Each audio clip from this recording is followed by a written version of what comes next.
ನೀವು ಮೊದಲೇ ಬಾರಿ ನಮ್ಮ ಚಾನಲ್ನ ನೋಡ್ತಾ ಇದ್ದರೆ ಹಾಯ್, ನಾನು ರೂಪಾ. ಹಾಗೂ ನೀವು ನೋಡ್ತಾ ಇದ್ದೀರ ನಮ್ಮ ಕನ್ನಡ ಚಾನಲ್ ಆದ ಸ್ಮಯ ಕಲಿಕೆ. ನೀವಿನ್ನೂ ನಮ್ಮ ಚಾನಲ್ಗೆ ಸಬ್ಸ್ಕ್ರೈಬ್ ಆಗಿಲ್ಲ ಅಂದರೆ ಈ ಕೂಡಲೇ ಸಬ್ಸ್ಕ್ರೈಬ್ ಮಾಡ್ಕೊಳ್ಳಿ. ಹಾಗೆ ಪಕ್ಕದಲ್ಲಿ ಕಾಣುವ ಬೆಲ್ಲೈಕನ್ನು ಪ್ರೆಸ್ ಮಾಡಿ ಆಲ್ ಅಂತ ಟ್ಯಾಪ್ ಮಾಡೋದನ್ನು ಮರಿಬೇಡಿ. ಇವತ್ತಿನ ವಿಡಿಯೋದಲ್ಲಿ ಮಂಗಳವಾರ ಬರುವಂಥ ಸಂಕಷ್ಟರ ಚತುರ್ಥಿಯನ್ನು ನಾವು ಅಂಗಾರಕ ಸಂಕಷ್ಟರ ಚತುರ್ಥಿ ಅಂತ ನಾವು ಆಚರಣೆ ಮಾಡ್ತೀವಿ.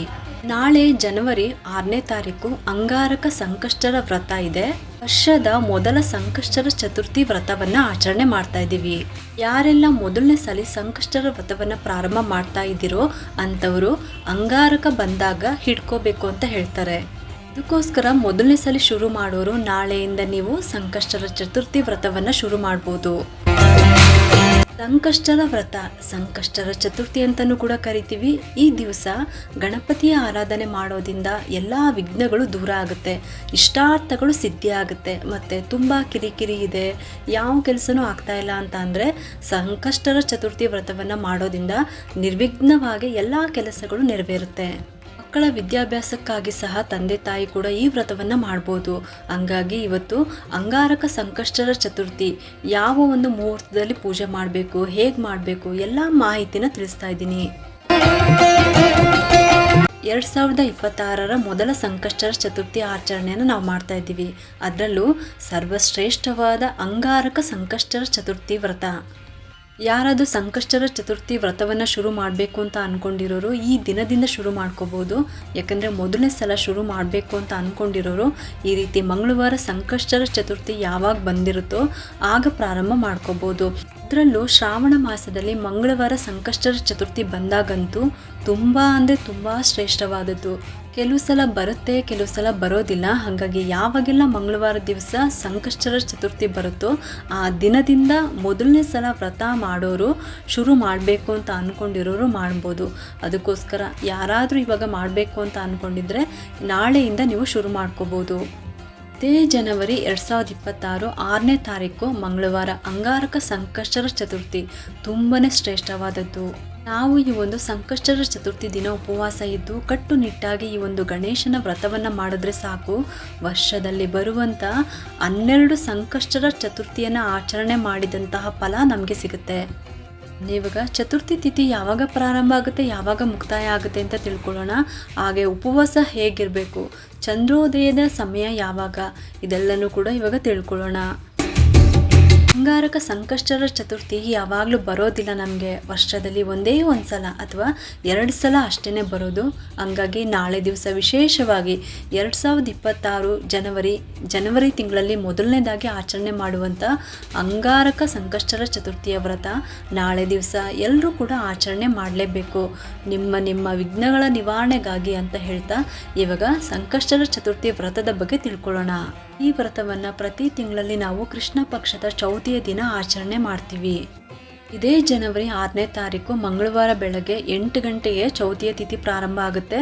ಜನವರಿ 7ನೇ ತಾರೀಕು ಬುಧವಾರ 6 ಗಂಟೆ 50 ನಿಮಿಷಕ್ಕೆ ಮುಕ್ತಾಯ ಆಗಿಬಿಡುತ್ತೆ. ಚಂದ್ರೋದಯದ ಸಮಯದಲ್ಲಿ ಹುಣ್ಣಿಮೆ ತಿಥಿ ಇರಬೇಕು. ಹಾಗಾಗಿ 6ನೇ ತಾರೀಕು ಮಂಗಳವಾರ ಅಂಗಾರಕ ಸಂಕಷ್ಟರ ಚತುರ್ಥಿ ವ್ರತವನ್ನು ಆಚರಣೆ ಮಾಡಬೇಕು. ಇನ್ನು ಚಂದ್ರೋದಯ ರಾತ್ರಿ 9 ಗಂಟೆಗೆ, ಹಾಗೆ 9 ಗಂಟೆ ತನಕ ನೀವು ಉಪವಾಸ ಇರಬೇಕು. ಚಂದ್ರನ ದರ್ಶನ ಮಾಡಿಬಿಟ್ಟು ಚಂದ್ರನಿಗೆ ಅರ್ಘ್ಯವನ್ನು ಕೊಡಬೇಕು. ಈ ವ್ರತವನ್ನು ಸಾಯಂಕಾಲ ಮಾಡಿದ್ರೇ ತುಂಬಾ ಒಳ್ಳೆಯದು ಅಂತ ಹೇಳಲಾಗುತ್ತೆ. ಈ ಸಮಯ ಆಗಲ್ಲ ಅಂತ ಅಂದರೆ ಬೆಳಗ್ಗೆ ಕೂಡ ನೀವು ಮಾಡ್ಕೋಬೋದು. ಆದರೆ ಸಂಜೆ ಪೂಜೆ ಮಾಡೋದು ತುಂಬಾ ವಿಶೇಷ ಫಲವನ್ನು ಕೊಡುತ್ತೆ. ವ್ರತಾಚರಣೆ ದಿನ ಉಪವಾಸವನ್ನು ಆಚರಣೆ ಮಾಡಬೇಕು. ನಿಯಮಬದ್ಧವಾಗಿ ನಿಯಮದ ವ್ರತವನ್ನು ಆಚರಣೆ ಮಾಡಬೇಕು. ವ್ರತ ಮುಗಿದ ಮೇಲೆ ಚಂದ್ರ ಉದಯ ಆದ ನಂತರ ಚಂದ್ರನ ದರ್ಶನ ಮಾಡಿಬಿಟ್ಟು ಅರ್ಘ್ಯವನ್ನು ಕೊಡುವಂಥದ್ದು. ಆಮೇಲೆ ನೀವು ಉಪವಾಸವನ್ನು ಬಿಡ್ಬೋದು. ಗಣಪತಿಯ ಪೂಜೆ ಸಮಯದಲ್ಲಿ ಗಣಪತಿಯ ಅಷ್ಟೋತ್ತರವನ್ನು ಹೇಳ್ಕೋಬೋದು, ಸಹಸ್ರನಾಮಗಳನ್ನು ಹೇಳ್ಕೋಬೋದು, ಗಣಪತಿ ಪೂಜೆನ ಮಾಡ್ಕೋಬೋದು. ಇನ್ನು ಗಣಪತಿ ಪೂಜೆನಲ್ಲಿ ತುಳಸಿಯನ್ನು ಗಣಪತಿಗೆ ಬಳಸಬಾರ್ದು. ಗಣೇಶ ಚತುರ್ಥಿ ದಿನ ಪೂಜೆ ಮಾಡ್ತೀವಲ್ವಾ, ಆವಾಗ ಮಾತ್ರ ನಾವು ತುಳಸಿಯನ್ನು ಅರ್ಚನೆಗೆ ಬಳಸ್ಕೋಬೋದು. ಉಳಿದ ದಿನಗಳಲ್ಲಿ ಗಣಪತಿ ಪೂಜೆಗೆ ತುಳಸಿಯನ್ನು ಬಳಸಬಾರ್ದು, ಇದು ನಿಷಿದ್ಧ. ಇನ್ನು ಬಿಲ್ಪತ್ರೆಯಿಂದ ಪೂಜೆನ ಮಾಡ್ಕೋಬೋದು. ಮತ್ತು ಕೆಂಪು ಕಣಗ್ಲೆ ಹೂವು, ತುಂಬೆ ಹೂವು ಅಂತೂ ತುಂಬಾ ಶ್ರೇಷ್ಠವಾದದ್ದು. ಇನ್ನು ಕೆಂಪು ಹೂಗಳು ಯಾವುದಾದ್ರೂ ಸರಿ ಪೂಜೆಗೆ ನೀವು ಉಪಯೋಗಿಸ್ಕೋಬೋದು. ಇನ್ನು ಗಣಪತಿಗೆ ಕೆಂಪು ಹಚ್ಚಿದಂತಹ ಗೆಜ್ಜೆ ವಸ್ತ್ರ 21+2 ಗೆಜ್ಜೆ ವಸ್ತ್ರವನ್ನು ಏರಿಸ್ಬಿಟ್ಟು ಪೂಜೆ ಮಾಡಬೇಕು. ಸಂಕಷ್ಟರ ಚತುರ್ಥಿಯ ವ್ರತಾಚರಣೆ ಮಾಡೋದ್ರಿಂದ ಸಂಕಷ್ಟಗಳೆಲ್ಲವೂ ಕೂಡ ದೂರ ಆಗುತ್ತೆ, ಇಷ್ಟಾರ್ಥ ಸಿದ್ಧಿ ಆಗುತ್ತೆ, ಅಲ್ಲದೆ ವಿಘ್ನಗಳು ನಿವಾರಣೆ ಆಗುತ್ತೆ. ಈ ವ್ರತವನ್ನು ಯಾರು ಬೇಕಾದರೂ ಆಚರಣೆ ಮಾಡ್ಬೋದು. ಅವರ ಕಷ್ಟಗಳೆಲ್ಲವೂ ಕೂಡ ನಿವಾರಣೆ ಆಗುತ್ತೆ, ನೆಮ್ಮದಿ ಸಮೃದ್ಧಿ ಎಲ್ಲವೂ ಕೂಡ ದೊರಕುತ್ತೆ. ಇನ್ನು ನಾಳೆ ಉಪವಾಸ ಮಾಡೋವಂಥವ್ರು ಬೆಳಗ್ಗೆ ಎದ್ಬಿಟ್ಟು ತಲೆಗೆ ಒಂದು ಸ್ವಲ್ಪ ಎಣ್ಣೆನ ಹಚ್ಕೊಂಡ್ಬಿಟ್ಟು ಆಮೇಲೆ ತಲೆ ಸ್ನಾನ ಮಾಡುವಂಥದ್ದು. ಭಗವಂತನ ಮುಂದೆ ಕೈ ಮುಗಿದ್ಬಿಟ್ಟು ಬೇಡ್ಕೊಂಡು, ನಾನು ಈ ರೀತಿ ಸಂಕಷ್ಟರ ವ್ರತವನ್ನು ಆಚರಣೆ ಮಾಡ್ತಾ ಇದ್ದೀನಿ, ನಿಮ್ಮ ಅನುಗ್ರಹ ಮಾಡಿಕೊಡ್ಬೇಕು, ಯಾವುದೇ ವಿಘ್ನ ಬರ್ದಂಗೆ ನೋಡಿಕೊಂಡು ಈ ಪೂಜೆಯನ್ನು ನೀವು ನಿಂತು ಮಾಡಿಸ್ಬೇಕು ಅಂತ ಹೇಳಿಕೊಂಡು ಭಗವಂತನ ಹತ್ರ ಬೇಡ್ಕೊಂಡು ಉಪವಾಸವನ್ನು ಮಾಡಬೇಕು. ಇನ್ನು ಸಂಜೆ ಪೂಜೆ ಮಾಡೋವಂಥವ್ರು ಬೆಳಗ್ಗೆಯಿಂದನೂ ಕೂಡ ಉಪವಾಸ ಇರಬೇಕು. ಆದಷ್ಟು ಒಗ್ಗರಣೆ ಮಾಡಿದಂಥ ಪದಾರ್ಥಗಳನ್ನು ತಿನ್ನೋದು ಒಳ್ಳೆಯದಲ್ಲ, ಮತ್ತು ಕರಿದ ಪದಾರ್ಥಗಳನ್ನು ತಿನ್ನಬಾರ್ದು.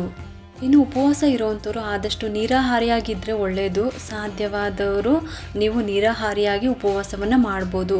ಇಲ್ಲ ಅಂತ ಅನ್ನೋರು ಬೇಯಿಸಿದ ಕರಿದ ಪದಾರ್ಥಗಳನ್ನು ಬಿಟ್ಬಿಟ್ಟು ಬೇರೆ ಏನಾದರೂ ಮಾಡಿಕೊಂಡು ನೀವು ತಿನ್ಬೋದು. ಇದು ಕಟ್ಟುನಿಟ್ಟಾಗಿ ಮಾಡುವಂಥ ಒಂದು ವ್ರತ ವಿಧಾನ.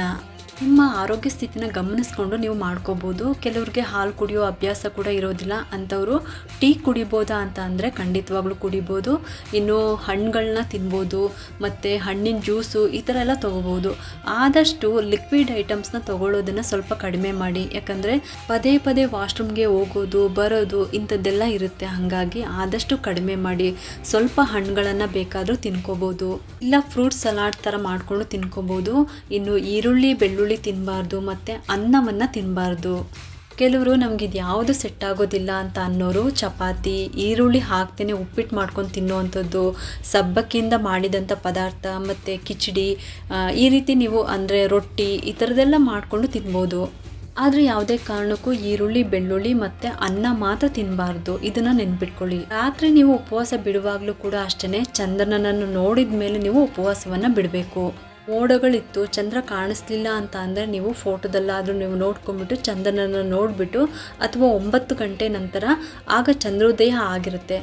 ಆ ಸಮಯದಲ್ಲಿ ಆದಮೇಲೆ ನೀವು ಒಂದು ತಾಮ್ರದ ಚೆಂಬಲ್ಲಿ ಸ್ವಲ್ಪ ನೀರನ್ನು ತೊಗೊಂಡ್ಬಿಟ್ಟು ಒಂದು ಚೂರು ಅಕ್ಷತೆ ಹೂನ ಹಾಕ್ಕೊಂಡ್ಬಿಟ್ಟು ಓಂ ಸೋಂ ಸೋಮಾಯ ನಮಃ ಅಂತ 3 ಸಲ ಹೇಳ್ಕೊಂಡ್ಬಿಟ್ಟು ನೀವು ಆಕಾಶನ ನೋಡ್ತಾ ಪ್ರಾರ್ಥನೆ ಮಾಡಿಕೊಂಡು ಆ ನೀರನ್ನು ಗಿಡಕ್ಕೆ ಹಾಕಬೇಕು. ಆಮೇಲೆ ನೀವು ಒಳಗಡೆ ಬಂದುಬಿಟ್ಟು ಉಪವಾಸವನ್ನು ಬಿಡ್ಬೋದು.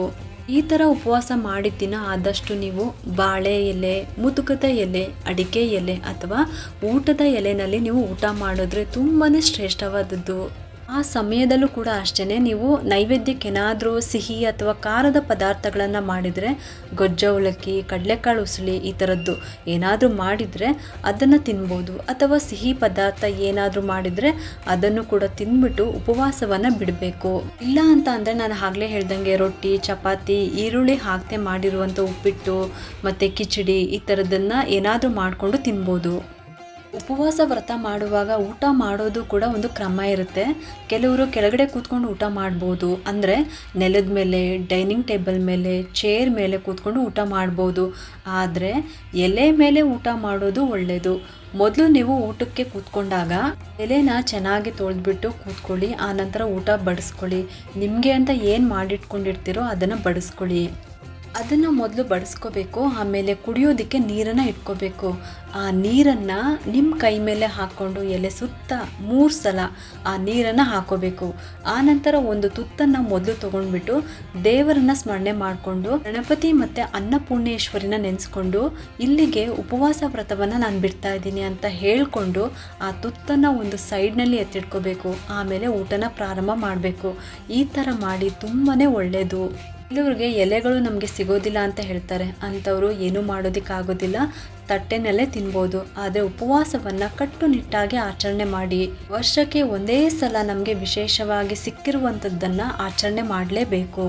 ಇನ್ನು ಕೆಲವರಿಗೆ ಮಂತ್ಲಿ ಪ್ರಾಬ್ಲಮ್ ಇರುತ್ತೆ, ಸೂತ್ಕಗಳಿರುತ್ತೆ. ಅದಕ್ಕೆ ಏನು ಮಾಡೋದು ಅಂತ ಅಂದರೆ, ಇವಾಗ ಮೊದಲಿಗೆ ನಾನು ಹೇಳಬೇಕು ಅಂದರೆ ಮಂತ್ಲಿ ಪ್ರಾಬ್ಲಮ್ ಅಂದರೆ ಪೀರಿಯಡ್ಸ್ ಇದ್ದಾಗ ಸುಬ್ರಹ್ಮಣ್ಯೇಶ್ವರ ಸ್ವಾಮಿ ಮತ್ತು ಗಣೇಶನ ಪೂಜೆ, ನಾಗರಕಲ್ ಪೂಜೆ, ವಿಷ್ಣುವಿನ ಪೂಜೆ, ಗುರುಗಳ ಪೂಜೆ, ಯಾವುದೇ ದೇವರಾಗಿರ್ಬೋದು, ನಿಮ್ಮ ಆರಾಧ್ಯ ಗುರುಗಳು ತುಂಬಾ ಮಡಿಯಿಂದ ಮಾಡಬೇಕಾಗುತ್ತೆ ಪೂಜೆನ. ನೀವು ಡೇಟ್ ಆಗಿ 5 ದಿನ ಆದಮೇಲೆ ಅಥವಾ 6ನೇ ದಿನಕ್ಕೆ ನೀವು ಪೂಜೆ ಮಾಡ್ಕೋಬೋದು. ಇನ್ನು ಇದನ್ನು ಬಿಟ್ಟು ಶಕ್ತಿ ದೇವತೆಗಳು, ಲಕ್ಷ್ಮೀ ಪೂಜೆ ಇಂಥದ್ದನ್ನು ಹೇಗೆ ಮಾಡೋದು ಅಂತ ಅಂದರೆ, ಅಟ್ಲೀಸ್ಟ್ ನಿಮಗೆ 3 ದಿನ ಆಗಿದೆ ಆಮೇಲೆ ಆಗ್ತಾಯಿಲ್ಲ ಅಂತ ಅಂದರೆ, ತುಂಬ ಜನ ಹೇಳೋ ಮಾತು ಅಂದರೆ, ದೊಡ್ಡವರೆಲ್ಲ ಹೇಳೋ ಮಾತು, ಮಕ್ಕಳಾದ ಮೇಲೆ ಯಾವುದೇ ರೀತಿ ದೋಷಗಳು ಇರೋದಿಲ್ಲ ಅಂತ ಹೇಳ್ತಾರೆ. ಹಂಗಾಗಿ ನಿಮ್ಮ ದೇಹ ಸ್ಥಿತಿನ ಗಮನಿಸ್ಕೊಂಡು ನಿಮಗೆ ಎಷ್ಟು ದಿನಕ್ಕೆ ಆಗುತ್ತೆ ಅದನ್ನು ಗಮನಿಸ್ಕೊಂಡು ನೀವು ಬೇಕಾದರೆ ನೀವು 3 ದಿನ ಆದಮೇಲೂ ಕೂಡ ನೀವು ಪೂಜೆ ಮಾಡ್ಕೋಬೋದು. ಅದು ನಿಮ್ಮಿಷ್ಟಕ್ಕೆ ಬಿಟ್ಟಿದ್ದು. ಯಾಕೆಂದರೆ ಕೆಲವರು ಇದನ್ನೆಲ್ಲ ಕನ್ಸಿಡರ್ ಮಾಡೋದಿಲ್ಲ. ಹಾಗಾಗಿ ಹೇಳ್ತಾ ಇದ್ದೀನಿ, ಯಾರ್ಯಾರ ಮನೆಯಲ್ಲಿ ಯಾವ ರೀತಿ ಸಂಪ್ರದಾಯಗಳನ್ನು ಪಾಲಿಸ್ತಾ ಇರ್ತಾರೆ ಅಂತ ಖಂಡಿತವಾಗ್ಲೂ ನಮಗೆ ಗೊತ್ತಿರೋದಿಲ್ಲ ಅಲ್ವಾ. ಆದರೆ ನಮ್ಮ ಮನೆಗಳಲ್ಲಂತೂ ತುಂಬಾ ಕಟ್ಟುನಿಟ್ಟಾಗಿ ತೊಗೊತಾರೆ. ಹಂಗಾಗಿ 5 ದಿನವರೆಗೂ ದೇವ್ರ ಮನೆಗೂ ಕಳಿಸೋದಿಲ್ಲ, ದೇವ್ರ ಪೂಜೆ ಮಾಡೋದಕ್ಕೂ ಬಿಡೋದಿಲ್ಲ. ಹಾಗಾಗಿ ನಾವೇ ಒಂದು ರೀತಿಲಿ ಹೇಳೋದು, ನೀವೇ ಒಂದು ರೀತಿಲಿ ಅರ್ಥ ಮಾಡ್ಕೊಳ್ಳೋದು. ಇದಕ್ಕಿಂತ ದಯವಿಟ್ಟು ನಿಮ್ಮ ಮನೆ ಕಡೆ ಯಾವ ರೀತಿ ಸಂಪ್ರದಾಯಗಳಿರುತ್ತೋ ಆ ರೀತಿ ನೀವು ಪಾಲಿಸ್ತಾ ಬಂದಿದ್ದೀರೋ ಅದೇ ರೀತಿ ನೀವು ಪಾಲಿಸ್ಕೊಂಡು ಹೋಗ್ಬೋದು. ಅಕಸ್ಮಾತ್ ನಿಮಗೆ ಈ ರೀತಿ ಪೂಜೆಗೆ 2 ದಿನ 3 ದಿನ ಆಗಿದೆ ಅಂತಂದರೆ ನೀವು ಮನಸ್ಸಿನಲ್ಲೇ ಮಂತ್ರಗಳನ್ನು ಹೇಳ್ಕೊಬೋದು. ಪ್ರತಿಯೊಬ್ಬರು ಹೇಳೋ ಹಾಗೆ ನಮ್ಮ ಮನಸ್ಸಿನಲ್ಲೇ ದೇವರಿರ್ತಾರೆ. ಹಂಗಾಗಿ ಮನಸ್ಸಿನಲ್ಲೇ ಜಪ ಮಾಡಿ. ಇನ್ನು ಸೂತ್ರಗಳು ಇರೋರು ಕೂಡ ಹಾಗೆಯೇ, ಯಾರಾದರೂ ಹತ್ತಿರದ ನೆಂಟರೇ ಆಗಿರ್ಬೋದು ಅಥವಾ ದೂರದ ನೆಂಟರೇ ಆಗಿರ್ಬೋದು, ಸೂತ್ಕ ಇದೆ ಅಂತ ಅಂದಮೇಲೆ ನೀವು ಕೂಡ ಮನಸ್ಸಿನಲ್ಲೇ ಜಪ ಮಾಡಿ ಆ ದಿನ ನೀವು ಕಳಿಬೋದು. ಇನ್ನು ಉಪವಾಸಕ್ಕೆ ಬಂದರೂ ಕೂಡ ಅಷ್ಟೇ ಇದೇ ರೀತಿಯೇ ಪಾಲಿಸ್ಬೇಕು. ಏನೂ ಇಲ್ಲ, ಎಲ್ಲ ಕ್ಲಿಯರ್ ಇದೆ ಅಂತ ಅಂದರೆ ಉಪವಾಸ ವ್ರತವನ್ನು ಮಾಡಿ. ಇಲ್ಲ ಅಂತ ಅಂದರೆ ಪರವಾಗಿಲ್ಲ, ನಿಮಗೆ ಯಾವುದಾದ್ರೂ ರೀತಿಲಿ ಸೇವೆ ಮಾಡಬೇಕು ಅಂತ ಇದ್ದರೆ ನಾ ಆಗಲೇ ಹೇಳ್ದಂಗೆ ಅನ್ನ, ಈರುಳ್ಳಿ, ಬೆಳ್ಳುಳ್ಳಿ ತಿಂದಂಗೆ ನೀವು ಲಿಕ್ವಿಡ್ ಐಟಮ್ನ ತೊಗೊಂಡ್ಬಿಟ್ಟು ಉಪವಾಸ ಮಾಡ್ಬೋದು. ಮನಸ್ಸಿನಲ್ಲೇ ಸ್ಮರಣೆ ಮಾಡ್ತಾ ಮಂತ್ರ ಸ್ತೋತ್ರಗಳನ್ನು ಹೇಳ್ತಾ ಮನಸ್ಸಿನಲ್ಲೇ ನೀವು ಪೂಜೆನ ಮಾಡ್ಕೋಬೋದು. ದಯವಿಟ್ಟು ಇದನ್ನು ಅರ್ಥ ಮಾಡ್ಕೊಳ್ಳಿ ಅಂತ ಕೇಳ್ಕೊತೀನಿ. ಎಲ್ರಿಗೂ ಒಂದು ರೀತಿ ಪೂಜೆ ಮಾಡಬೇಕು ಅಂತ ಆಸೆ ಇರುತ್ತೆ, ವ್ರತ ಮಾಡಬೇಕು, ಸೇವೆ ಮಾಡಬೇಕು ಅಂತ ಆಸೆ ಇರುತ್ತೆ. ಆದರೆ ಪರಿಸ್ಥಿತಿಗಳು ನಮ್ಮ ಕೈ ಮೀರಿ ಇರುತ್ತೆ ಅಲ್ವಾ, ಏನೂ ಮಾಡೋದಕ್ಕಾಗೋದಿಲ್ಲ. ನೀವು ನಿಮ್ಮ ಮನಸ್ಸಿನಲ್ಲೇ ಎಲ್ಲನೂ ಕೂಡ ಮಾಡ್ಬೋದು. ಉಪವಾಸವನ್ನು ಮಾಡ್ಬೋದು, ಭಗವಂತನ ಪೂಜೆ ಮಾಡ್ಬೋದು, ಮಂತ್ರ ಸ್ತೋತ್ರಗಳನ್ನು ಹೇಳ್ಕೊಬೋದು. ನೀವು ಗರ್ಭಿಣಿ ಸ್ತ್ರೀಯರು 5 ತಿಂಗಳು 6 ತಿಂಗಳು ಒಳಗಿದ್ರೆ ಮಾತ್ರ ನೀವು ಉಪವಾಸವನ್ನು ಮಾಡಿ. ಇಲ್ಲ ಅಂತ ಅಂದರೆ ನೀವು ಮಾಡೋದೇನು ಬೇಡ. ನಾಳೆ ನೀವು ಬರೀ ಗಣಪತಿ ಪೂಜೆನ ಮಾಡಿಕೊಂಡ್ರೆ ಸಾಕು.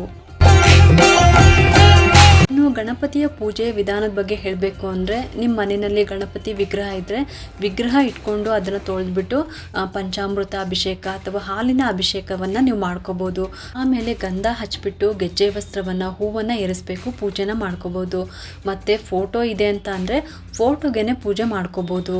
21 ಗರಿಕೆನ ಏರಿಸ್ಬಿಟ್ಟು ಪೂಜೆನ ಮಾಡ್ಕೋಬೋದು. ಹಾಗೆ ಕಡಲೆ ಹಾರವನ್ನು ಯಾರ್ಯಾರು ಏರಿಸ್ಬೇಕು ಪೂಜೆ ಮಾಡಬೇಕು ಅಂತ ಅಂದ್ಕೊಂಡಿದ್ದೀರೋ 21 ಒಣ ಕಡಲೆನ ನೆನೆ ಹಾಕಿಬಿಟ್ಟು ಅದನ್ನು ಪೋಣಿಸ್ಬಿಟ್ಟು ಹಾರದ ರೀತಿಯಲ್ಲಿ ಗಣಪತಿಗೆ ಏರಿಸ್ಬಿಟ್ಟು ಪೂಜೆನ ಮಾಡ್ಕೋಬೋದು. ಇನ್ನು ಪೂಜೆಯ ಸಮಯ ಬೆಳಗ್ಗೆ ಪೂಜೆ ಮಾಡ್ಕೋಬೋದು, ಬ್ರಾಹ್ಮಿ ಮುಹೂರ್ತದಲ್ಲಿ ಪೂಜೆ ಮಾಡ್ಕೋಬೋದು.